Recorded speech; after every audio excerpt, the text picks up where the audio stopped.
நாம் எப்படி வாழ்ந்துக்கிட்டு இருக்கிறோம்? கிருபையினால தான் வாழ்ந்துக்கிட்டு இருக்கிறோம். இந்த மன்னிக்கக்கூடிய கிருபையை நாம் அனுபவிச்சிருக்கிறோம்.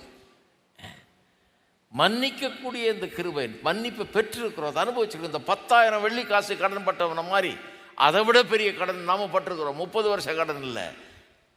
எத்தனை 7 ஜென்மம் எடுத்தாலும் 100 ஜென்மம் எடுத்தாலும் நமக்கு அந்த கடனை அடைக்க முடியாது. அப்பேற்பட்ட கடன் பட்டிருக்கிறோம். அந்த கடனை அடைச்சவர் இயேசு தேவன். கிருபையை நாம் பெற்றிருக்கிறோம், பாவ மன்னிப்பை பெற்றிருக்கிறோம். அப்போ நமக்கு எதிராக காரியம் செய்யும்போது, காரியங்கள் நடக்கும்போது அதை சுட்டி காட்டுறது எதுக்காக காட்டுறோம்? ஏற்கனவே நம்ம தீர்மானிச்சிட்டோம் இதை மன்னிக்க போகிறோன்றது. கிறிஸ்தவர்கள் அப்படி தான் இருக்கணும். ஏற்கனவே நம்ம என்ன பண்ணலாம், சுட்டி காட்டுறது ஏதோ நீ தப்பு செஞ்சிட்டேங்கிறதுனால சுட்டி காட்டுறது இல்லை. இன்னும் சிறப்பாக நீ மாற வேணும். இப்படியே போயிட்டு இருந்தால் சிறப்பாக இருக்க முடியாது.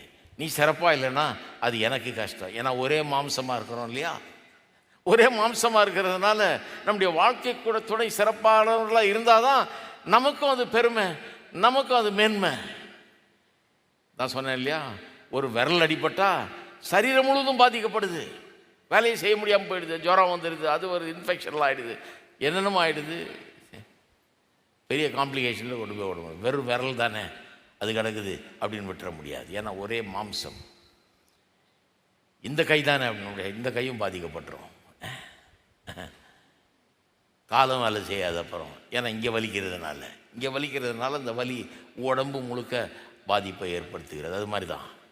அப்போ ஒரு தவறு செய்யும்போது, வாழ்க்கை துணை ஒரு தவறு செய்யும்போது எப்படி அதை அணுகுகிறோம்ங்கிறது ரொம்ப முக்கியமானது. எப்படி அணுகுகிறோம்? கிருபையை பெற்ற நாம், பாவ மன்னிப்பை பெற்ற நாம், எவ்வளோ பெரிய கடனை அவர் செலுத்தியிருக்கிறார், மன்னிச்சிருக்கிறார் என்கிற உணர்வோடு அதை நாம் மன்னிக்கிறோம், மன்னிக்க ஆயத்தமாக இருக்கிறோம், மன்னித்து விட்டோம் என்கிற உணர்வோடு தான் போய் அதை எதிர்கொள்ள வேண்டும். அதை சொல்லும்போது அது தெரியணும். உன்னை குற்றஞ்சாட்டுறதுக்காக சொல்லலை, உன்னை அதை வச்சு பழி வாங்கிறதுக்காக நான் சொல்லலை, உன்னை உனக்கு ஒரு பெரிய புண்ணை ஏற்படுத்தணும், காயத்தை ஏற்படுத்தணும் அதை சொல்லி அப்படிங்கிறதுனால சொல்லலை. நீ சிறப்பானவளாக சிறப்பானவனாக மாற வேண்டும். இப்படியே இருந்தால் எனக்கும் அசிங்கம், அது உனக்கும் அசிங்கம். நீயும் சிறப்பாக முடியாது, நானும் சிறப்பாக முடியாது, நம்ம குடும்பமும் உருப்பட முடியாது. அதனால தான் நான் அதை சொல்கிறேன். இதை சரி பண்ண வேணும் என்கிற ஒரு எண்ணத்தோடு அதை சொல்ல வேணும்.